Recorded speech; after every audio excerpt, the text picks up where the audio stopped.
பிரியமான சகோதர சகோதரிகளை, உடைக்கப்பட்டால்தான் உபயோகிக்க முடியும், நசுக்கப்பட்டால்தான் நறுமணம் கொடுக்க முடியும், விதைக்கப்பட்டால்தான் விளைச்சலை கொடுக்க முடியும், அதே போல சோதிக்கப்பட்டால்தான் வாழ்க்கையில சாதிக்க முடியும். அன்புக்குரிய சகோதர சகோதரர்கள், இன்றைய நற்செய்தி பகுதியில நாம் பார்க்கிறோம், ஆண்டவராக இயேசு கிறிஸ்து 3 முறை சோதிக்கப்படுகிறார். பொதுவாகவே இந்த சோதனை யாரிடமிருந்து வருகிறது அப்படி நம்ம சிந்திச்சு பார்த்தோம்னா, கடவுள் நம்மை சோதிக்கிறாரா அல்லது சாத்தான் நம்மை சோதிக்கிறானா, யார் தான் நம்மை சோதிக்கிறார் அப்படின்னு சிந்திச்சு பார்த்தோம்னா, யாக்கோபுக்கு எழுதிய அந்த திருமுகத்துல அருமையாக சொல்கிறார், சோதனை யாரிடமும் வருவதில்லை, உன்னுடைய சொந்த தீய நாட்டத்தினாலே நீ சோதிக்கப்படுகிறாய், நீ செய்கிற பாவத்தினாலதான் நீ சோதிக்கப்படுகிறாய் என்று யாக்கோபு அருமையாக சொல்லுகிறார். சோதனை வருவதை மனிதன் தடுக்க முடியாது, ஆனால் அந்த சோதனையை நாம் சாதனையாக மாற்ற வேண்டும். பொதுவாகவே இந்த நற்செய்தி பகுதியில சாத்தான் 3 சோதனைகளை கொடுக்கிறான் ஆண்டவராக இயேசு கிறிஸ்துக்கு. இயேசு கிறிஸ்து பசியாக இருக்கிறார், 40 நாள் அவர் அந்த பாஸ்டிங் அந்த விரதத்தை முடிக்க போகிறார். தக்க சமயம் பார்த்து சத்ருவானவன் சோதனை செய்யக்கூடியவன் அந்த இடத்துல இறங்குறான். அந்த இடத்துல நீங்க நினைச்சு பாருங்களேன், இயேசு கிறிஸ்து எப்படி இருப்பாரு? முடி வளர்ந்து தாடி வளர்ந்து பசி மயக்கத்தினால மயங்கி போய் அந்த இடத்துல கடந்திருப்பார். அப்பேற்பட்ட சூழ்நிலையில பசிக்கும் பொழுது சாத்தான் அவரை நெருங்கி வந்து இந்த கல்லை அப்பமாக மாற்றும்படி கட்டளையிட்டு அதை சாப்பிடு அப்படிங்குது. அன்புக்குரியவர்களே, இந்த 3 சோதனையிலுமே நம்ம பார்த்தோம்னா பயமுறுத்தாது, அது ஏமாற்றுமே தவிர ஒரு பொழுதும் பிசாசானவன் பயமுறுத்த மாட்டான் என்பதை நாம் அறிந்து கொள்ள வேண்டும். முதல் சோதனையில பாருங்க, அப்படியே கருணை உள்ள மாதிரி பேசுவான். அப்படியே இந்த பசியா இருக்கிற நீ இந்த கல்ல அப்பமா மாத்தி சாப்பிடு, நீ பசியை போக்கிடலாம் அப்படின்னு சொல்லி தன்னை ஒரு இரக்க குணம் உள்ளவன் போல் அவன் தன்னை காட்டிக் கொள்கிறான். முதலாவது சோதனை. இரண்டாவது சோதனையை பாருங்க, ஒரு உயரமான ஒரு மலைக்கு அழைத்து சென்று அங்கிருந்து கீழே குதிக்க சொல்லுகிறது. அப்பொழுது உம்முடைய தூதர்கள் உம்மை பிடித்துக் கொள்வார்கள், தாங்கிக் கொள்வார்கள். அதாவது தன்னை உற்சாகப்படுத்துறான். ஆண்டவராக இயேசு கிறிஸ்து உற்சாகப்படுத்துவது போல இருக்கும் பாருங்க. இரண்டாவது சோதனை, நீ கீழே குதிச்சுன்னா உன்னுடைய மகிமை வெளிப்படும், வானவர்கள்லாம் புடை சூழ்ந்து உன்னை பாதுகாக்க வருவாங்க, அதை பார்க்கக்கூடியவர்கள்லாம் உன்னை கடவுளாக மாற்றி விடுவார்கள், அப்படி இப்படிலாம் சொல்லி இயேசு கிறிஸ்துவை உற்சாகப்படுத்துவதை நம்மால் பார்க்க முடியும். அன்புக்குரியவர்களை, நம்மால பார்க்க முடியும். எருசலேம் திருநகரத்திற்கு அழைத்து சென்று எல்லாவித ஆசீர்வாதங்களையும் எல்லாவித செல்வங்களையும் நான் உனக்கு தருகிறேன் அப்படின்னு சொல்றான். அதாவது தன்னை ஒரு தாராள குணமுள்ளவன் போல காட்டிக்கொள்வான். எப்படி காட்டுறான்?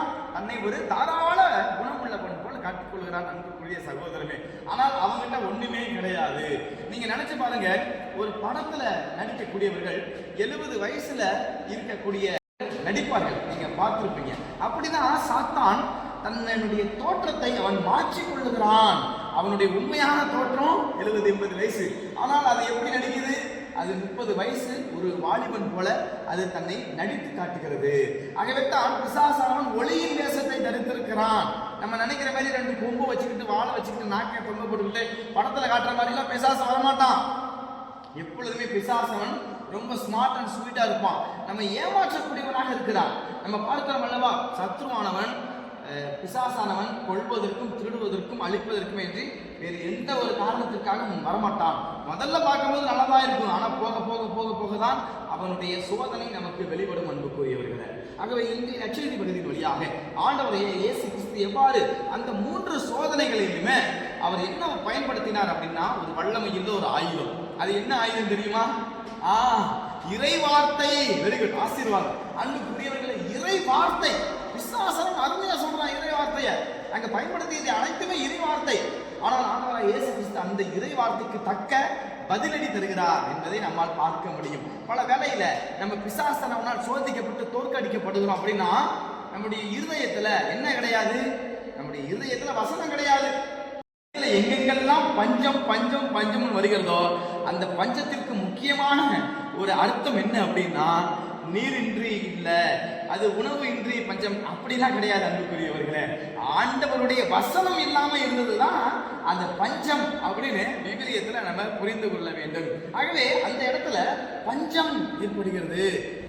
அன்புக்குரியவர்களே, இந்த 3 சோதனைகளிலுமே ஆண்டவராகிய இயேசு கிறிஸ்து இறை வார்த்தை என்கிற ஆயுதத்தை பயன்படுத்தினார்.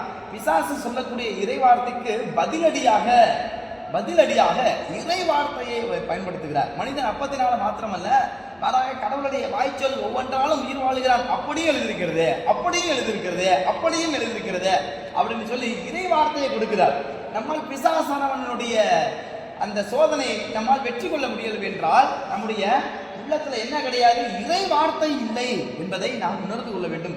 இறை வார்த்தை இருந்துச்சு, வசனம் இருந்துச்சு அப்படின்னா அது நமக்கு கவசமா இருக்குது. எபேசியர் புத்தகத்தில் 6வது அதிகாரத்தில் படிக்கிறோம் அல்லவா?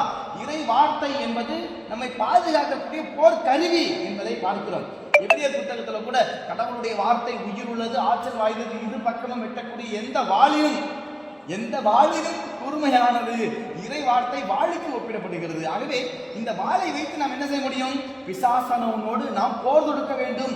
அதற்காகத்தான் இறை வார்த்தை என்பது ஒரு வல்லமையுள்ள ஆயுதம் என்பதை நாம் பயன்படுத்த கற்றுக்கொள்ள வேண்டும். அந்த இடத்துல இயேசு கிறிஸ்து அந்த வல்லமையுள்ள ஆயுதத்தை பயன்படுத்தியதனால்தான் அப்பாலை போல் சாத்தானே என்று சொன்னார். இல்லை என்றால் பிசாசினுடைய அந்த மாய ஜாலத்திற்கு, பிசாசினுடைய அந்த ஏமாற்றுகிற தன்மைக்கு, பிசாசினுடைய அந்த சோதனையினுடைய தன்மைக்கு அன்று ஆதாம் ஏவாள் மயங்கி போனார்கள், ஏமாந்து போனார்கள், பாவத்திலே விழுந்தார்கள். ஆகவே அந்த ஏதேன் தோட்டத்தை விட்டு அவர்கள் விரட்டடிக்கப்பட்டார்கள். அன்புக்குரிய சகோதரமே, பிசாசு எப்படிலாம் ஏவாள்கிட்ட சொன்னிச்சு, இதை சாப்பிட்டனா நீ அப்படி ஆயிருவ, இப்படி ஆயிருவ, கண்ணு திறந்தனும் கடவுளா மாறிடுவ, அப்படி இப்படிலாம் பேசி அந்த ஏவாளையும் ஆதாமையும் அவர்கள் பாவத்திலே சிக்க வச்சிச்சு. அதே பிசாசானவன் அதே அந்த போரினுடைய அந்த சூழ்ச்சியங்களை அங்கிருந்து இன்று வரை அதே மெத்தடை தான் அவன் பயன்படுத்தி கொண்டிருக்கிறான். அதிலிருந்து ஆண்டவராக இயேசு கிறிஸ்து விடுதலையை அளித்தார். நமக்கு அந்த பிசாசிற்கு சாட்டை அடி கொடுத்து அதை விரட்டினார் என்பதை நம்ம அறிந்து கொள்ள முடியும். ஆகவே இனி வரும் காலங்களில் நாம் சோதிக்கப்படும் பொழுதெல்லாம் அதை சாதனையாக மாற்ற வேண்டும் என்றால் ஆண்டவராக இயேசு கிறிஸ்துவை போல வசனத்தை நம்முடைய வாழ்வாக மாற்றுவோம். ஆமென்.